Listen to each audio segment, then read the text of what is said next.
Hello, everyone. Welcome back to my channel.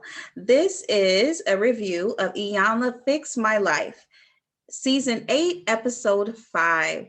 I am Chrisnatha Derosier, certified life coach and speaker, and I'm back with another review. And the title for this episode was 99 Problems and My Mom is One. And it's, I guess, so fitting because it is Mother's Day. So happy Mother's Day to all the moms out there. And so we're talking about Iyanla Fix My Life and the most recent episode, which was episode 5, 99 Problems and My Mom is One. So this episode is, of course, it's another family that Iyanla is helping. And there's 4 people that were a part of the process. So we have Lelani, she's 32, Alexis, she's 26, their father, Patrick, who's 49, and their mother, Erica, who's 51. So this is the family, right? And the reason that this family came to the show is because the mom, Erica, she reached out and said that my family's in breakdown, my family needs some help, and Iyanla, I need your help. And so she had them all come. And so Erica reached out to the show. What was interesting was that when everybody came, Erica came last. So when Alexis, Lelani, and then eventually their father joined, Patrick, Iyanla asked them all, why are you here? What's the purpose of being here? Let me know what you're here to do. What are you expecting, as the outcome? And they all said, we just came so that we can have peace in our house. We just came so that our mother does not give us backlash, that she does not give us a hard time. We don't want the drama. So we just came because she told us to. And then her husband, Patrick, came in a little later and said the same thing. I'm just here because my wife wants me here. That's the only reason that I'm here. Now, if you guys are familiar with the show, The Soul Train, depending how old you are, if you are familiar with Soul Train, it was a really amazing show. And so they had a scramble board on Soul Train where the dancers had to unscramble the words to see what it said. And so Iyanla had this same concept. She had a whiteboard and it was a scramble board, had some words on there. And each family member had to unscramble the words to see what it said. And so with this, I guess a bit of a trivia and unscrambling the words on the scramble board, when the 2 ladies, the daughters, unscrambled the words, it says, we are afraid of backlash, meaning they are afraid of their mother's backlash. So that's why they're here. That is an issue that they have. And so basically, just a little history, the 2 sisters live at home with their mother. They did mention that I think one of them, because of COVID, she had to come back home because she had a lot going on. She was working, she was in school, and she just had to come back home due to the pandemic. And the other one, I think she just lives there. And they're both having issues with their mother because they are adults, right? But they live with their mother who likes to be in control. And so there's definitely a clash that's taking place. And I think this clash does happen a lot with adult children. That is why it's important to prepare yourself to eventually leave your home. Not every family has the same issues, but it's important to, depending on your situation, of course, prepare to eventually move out and spread your wings, right? Because at some point, everyone in the house being adults, it starts to get a little fuzzy. The lines start to get fuzzy. All right, so 2 sisters, they live at home. Now, Alexis, this was very interesting. Alexis, they did a breathalyzer on the entire family. I was very surprised to hear that they were doing breathalyzers on the family because I thought to myself, we had never heard that the show does breathalyzers on their guests, right? So I started to think, well, they had to be some reason for this breathalyzer. And we learn what those reasons are a little bit later in the show. And so Alexis, they did a breathalyzer on her and it was at 0.22. So basically, Alexis was drunk at 10 a.m. Now, I was surprised. However, you learn later on in the episode that this is a family issue. And so I'll get to that in a second. And so now the dad comes in, his name is Patrick, and he goes to the scramble board and he starts to unscramble the words. And it says that I came because of my wife. I'm basically here because of my wife.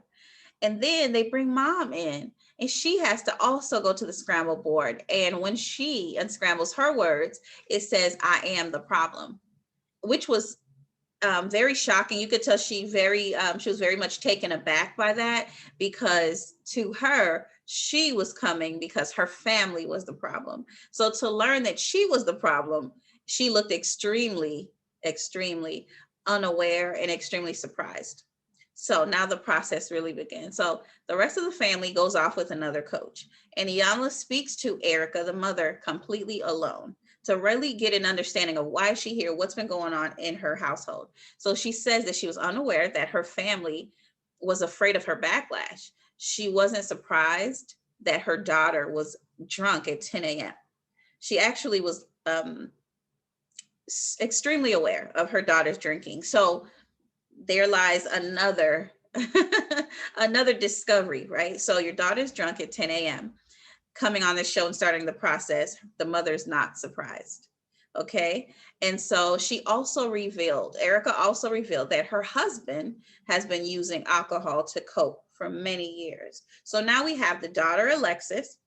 We have the husband, who is the dad, who both have drinking issues, right? In one house. All right. So she asked Erica and Patrick to rate their marriage 0 to 5. 0 being the worst and 5 being the best. Patrick rated his marriage a 4. Erica rated her marriage a 3, even though they're having a lot of issues and don't feel like they've been connecting. We learned that Alexis was drunk one night, ended up having 2 flat tires, and her mom found her passed out in the hallway. Clearly, we can see that there's a really serious problem with alcohol. And alcohol is not, it's the problem, but it's not the problem. It's really a symptom. There's a deeper issue happening that is making Alexis mask it or cover it or avoid it with alcohol. She's using alcohol to numb herself. So the question is why? So that's what she needs to really unpack, to really understand what's going on and why are you using alcohol to mask? What are you using alcohol to mask? Like, what is the root problem? And so it's definitely important to get to the root. So Patrick, the father, he reveals that his father was an alcoholic. So Patrick's father, the dad's father, right? The young lady's grandfather was an alcoholic. Their father is an alcoholic. And now one of the girls is an alcoholic. And you begin to see this generational pattern of alcoholism. We've said this in all of the reviews before, and I will continue to say this.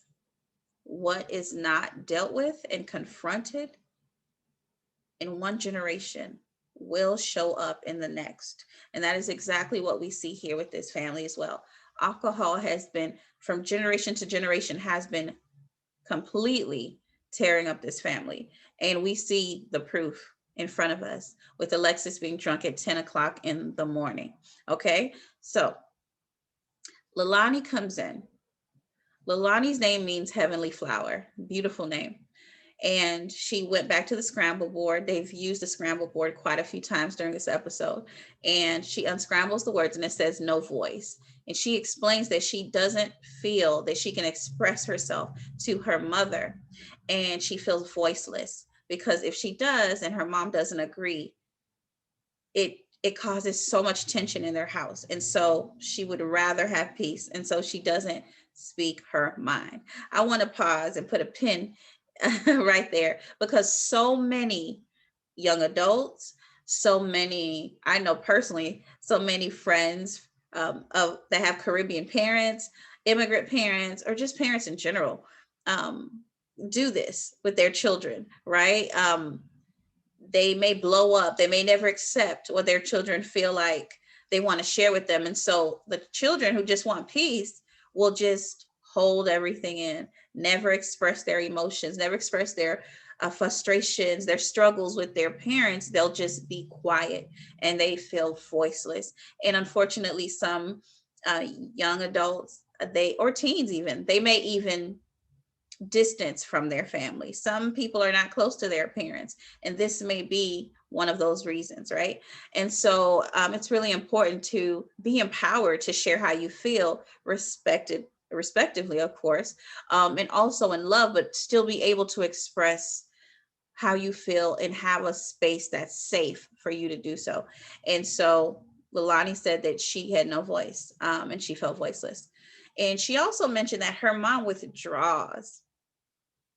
And Iyanla helped her see that her mom withdraws and withholds love.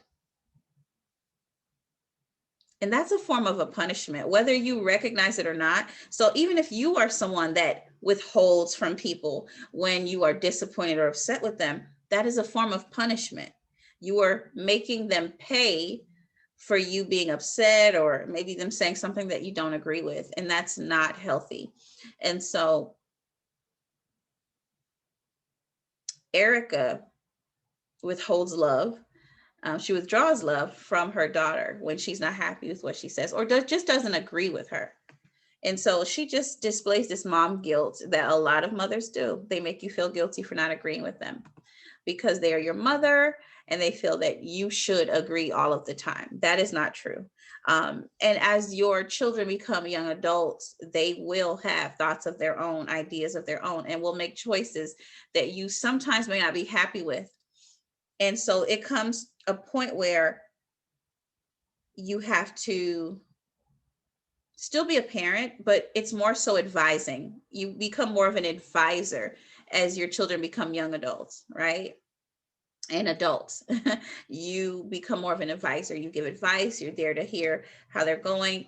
You let them know, you impart some wisdom, and you just pray for them, cover them with that, and hope that they do the right thing. But ultimately, people are going to do what they want to do, right? And so you become more of an advisor. And so, yes, the silent treatment is emotional abuse. Now, some may agree, some may not agree with that, but it is true. Or depending on your perspective, it may not be true, but that is, especially my perspective, I would say that it's a power move, right? I'm going to ignore you because I am punishing you. I want you to hurt because I'm upset with you. And that's so unfortunate and unfair to do, I think, to anyone, especially your kids, because they don't fully understand all that you're going through. Erica was trying to explain that she also has things that's going on in her, and it's not always about them. Well, they don't know that because nobody is talking to anybody, right? And so when there's silence, so many other thoughts, so many other stories are created in your mind because you're not talking. And so a lot of families deal with this, right? You're just not talking. There's a lot of stuff left unsaid because you just want to keep the peace. You don't want to offend anybody. You don't want anybody to blow up. But then there's just some unsettled business on the inside. So having those difficult conversations are not easy, but they are very much necessary. And Erica reveals that her parents struggle with alcohol too. So now you have the dad's parents dad's dad who dealt with alcohol, Erica's parents who dealt with alcohol, the husband Patrick who deals with alcohol, his daughter Alexis who deals with alcohol. Everybody's struggling with alcohol. Alcohol is literally from generation to generation to generation. And it's important that it stops here, or they will pass that down to the next generation. Iyanla helped Erica see that her breakdown with her own mother growing up shows up in her mothering with her children, right? Just those unhealed places on the inside of us. They show up, they bleed over into different aspects of our lives. So it's really important that we're mindful of that. She also helped Erica see that her control gives her a sense of safety. She grew up in such an unstable household that the way that she controls everybody in her household now gives her a sense of safety because she feels safe because she can control this, right? And even going, I can say that this is even true for people who've dealt with like childhood trauma. You, in that scenario and your childhood trauma, you most likely weren't in control. You were a child. And so as an adult, you become extremely controlling in your life, right? Everything has to be planned, set ahead of time, just, yes, it seems like you're being an overachiever, but it also could be a sense of control. And when you're out of control, you can be very overwhelmed. You can even become super anxious. And so it's important just to recognize why we do the things that we do. And so we always talk about here on our channel, we always talk about self-awareness. And that's one of the things, is to think about, why do I do the things that I do? Yes, I do this, but why? Yes, I feel this way about this, but why? Right? Becoming more aware of self. Now, the ladies are at the table, and the mom Erica's at the table, Iyanla's there, and Lalani's there too. And she begins to really talk to her mom and tell her mom what her mom does to make her closed off. And so her mom had a moment where she was able to validate her and tell her that she's proud of her for being as brave and courageous as she is. And I really think that she needed to hear that from her mom. So it's important to speak life into your children. It doesn't matter, moms, how old your child is. Speak life to us. Validate us. Tell us you're proud. Tell us we are on the right track, or that you're proud of the steps that we're taking, because we need that no matter how old we are. Okay, so that was really important. Then when Alexis joined them at the table, Alexis told her mom that she's in a relationship she's been in for about 3 or so months, and that she's happy, and that she eventually wants to move in with her partner. And so the mom was upset because she felt like she should have known first, right? She should have known that her daughter was in a relationship way before now. She should have known that her daughter was thinking about moving in with this person. And so she was really upset. And she explained that she didn't tell her because she knew that she'd be upset. And so she's so afraid of her mom's reaction that she holds on to things and she keeps a secret, right? And so you definitely want your children to be open to you about what's going on, even if you don't agree, but you want them to be open, because you won't agree with everything, but you want them to be open to talk to you. So that's important. And I know that that can be a bit challenging, right? Because on one hand, you want them to tell you everything. On the other hand, you're not going to agree with everything, and you're going to let them know, which is completely okay. And so it's just really, really important to create a safe space so that you as a family can be able to have these difficult conversations. Iyanla said something super profound. She said to Erica, don't make her joy about you. Erica was not happy with Alexis having this relationship without telling her. And Iyanla told Erica, don't make her joy about you. It's not about you. And I know so many mothers, everything that you do as their children or as their child, they make it about them. Don't you go out here and embarrass me, or what people gonna think about me if you do this, right? Just always making it about them when it has nothing to do with them. So moms, really watch that, because a lot of parents do that. But I find it interesting because I feel like the dynamic between mother and daughter can be very interesting. And it can be really hard, if we're honest. As that daughter begins to get older, and starts to experience things, starts to grow up, starts to make decisions and have different thoughts from her mother, it just becomes challenging. I know so many young ladies that are really having this really challenging relationship with their mother. And I don't know if it's just a sense of, my mother doesn't see me as an adult, or we're trying to be two queens, or we're under one roof. I'm not sure exactly what it is. Or maybe I didn't feel like my mother made the best decisions when I was younger, and they're affecting me now. I mean, there's so many unresolved issues that could be there. So many things that are left unsaid because you don't want to upset your mother.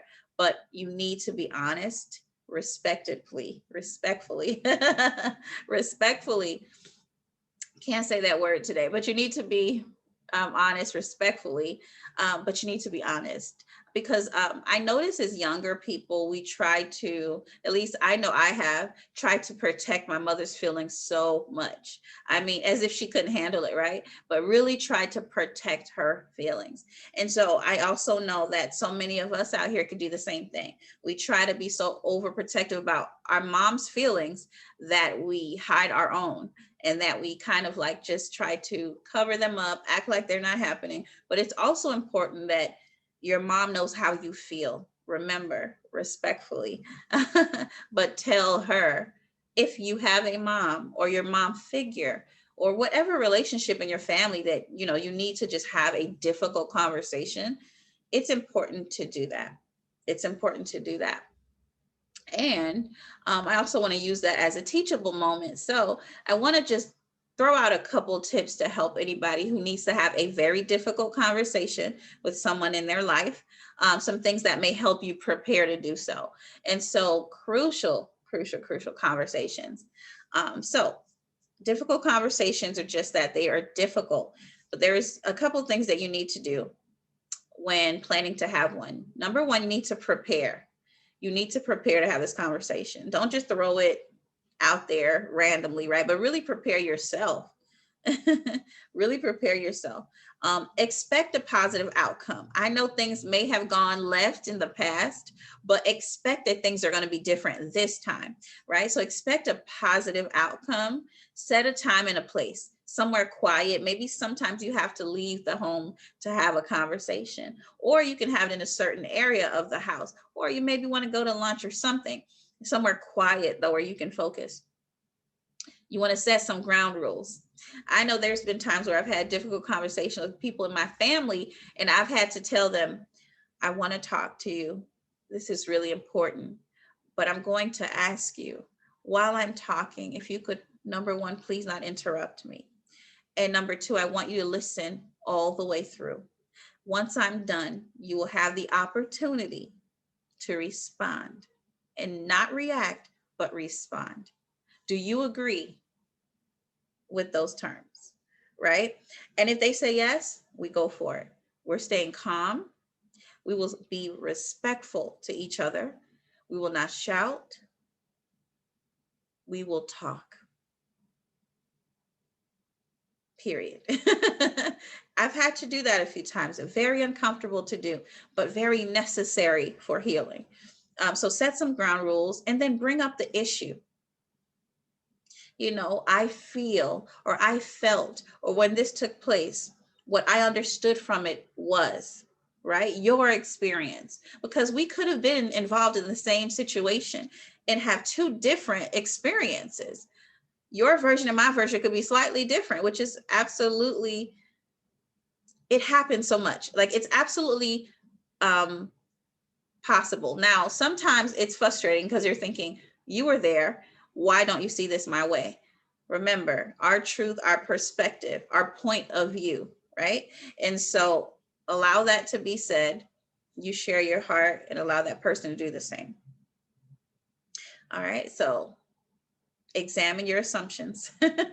A lot of times when maybe you haven't spoken to somebody for a while, there's a lot of assumptions that are made on your part and theirs. So examine those too, because you could say, well, I assume this, and I assume because this happened, this is how you felt. And so you really want to be honest, put it all out there, because it's better to put it out there than for you to be walking around on eggshells. It's not fair to you. It's definitely not fair to you. Okay. So those are some tips. I hope they were helpful so that you can use them when preparing for a difficult conversation. Patrick and Erica, they are now sitting across from each other, and they're talking about their marriage because right now they are not connecting. And so Iyanla has them sitting across from each other, really pouring their heart out.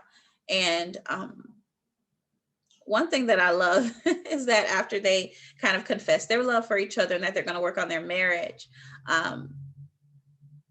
Iyanla helps Erica, whispers over to her to say, right, to her husband, I give you permission to check me when I'm out of order.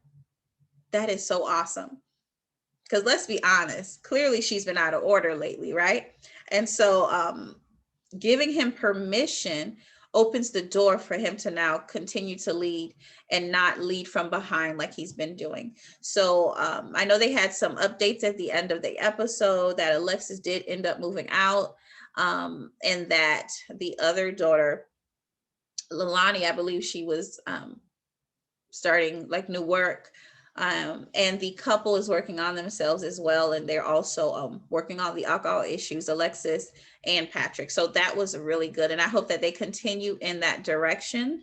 So yeah, that was pretty much the episode, just really talking about, it was all about stemming from Erica, the mom. And then, of course, all the other issues in the family, the alcoholism, though, it was a generational issue, a generational, people call it curse, I like to call it stronghold, but it was definitely something that needs to stop now. So I'm happy that steps are being taken for them to work on the alcoholism so that this does not continue to be an issue in their family and their generations to come. So guys, if you haven't already, make sure that you check out that episode. It was really good. And also go ahead and subscribe to this channel, like, comment, and share. Once again, I am Chrisnatha, Derosier, certified life coach and speaker. And I will see you really, really soon with another review. And until then, be well.